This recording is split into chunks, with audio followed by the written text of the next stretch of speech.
Thompson from 1st Battalion the Rifles, Lance Corporal Tom Keogh from 4th Battalion the Rifles, Rifleman Liam Morn of 3rd Battalion the Rifles, Rifleman Jonathan Allott of 3rd Battalion the Rifles, all of whom tragically lost their lives serving so bravely, so selflessly in Afghanistan this last week. And I'd also like to add my own tribute and that of everybody on these benches to the late and lamented Michael Foot. As we know from the warm tributes paid earlier, he was a great parliamentarian, a great orator, a great intellectual, but above all a man of great integrity.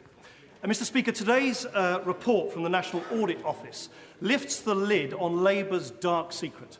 13 years of tough talk on crime has actually turned our prisons into colleges of crime. Repeat crime, as the report shows, now costs the taxpayer £10 billion a year, and the human cost to the tens of thousands of victims is even higher. Will he now admit the truth? This government isn't tough on criminals because it's turning the young offenders of today into the hardened criminals of tomorrow. Yes, Mr. Speaker, I've just got to tell him the facts.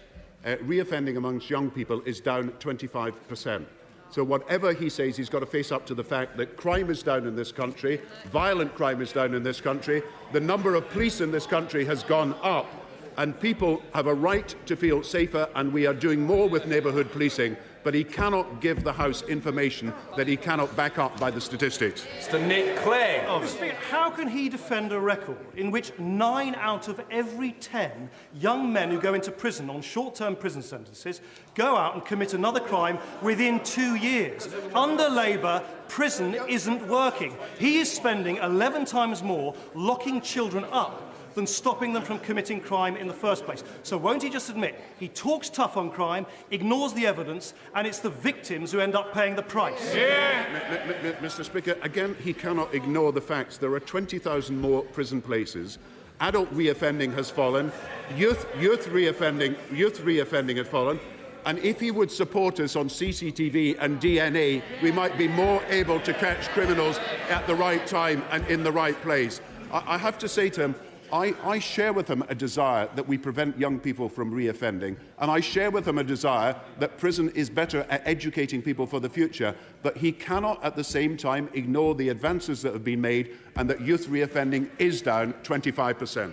Fiona McTaggart. Thank you, Mr. Speaker. In this week, which includes International Women's Day and Mother's Day, is the Prime Minister aware that Mum's Nest is organising a group of women to come to this House on Friday in order to remind us all that there are still 500,000 women around the world who die in childbirth and 2 million children who die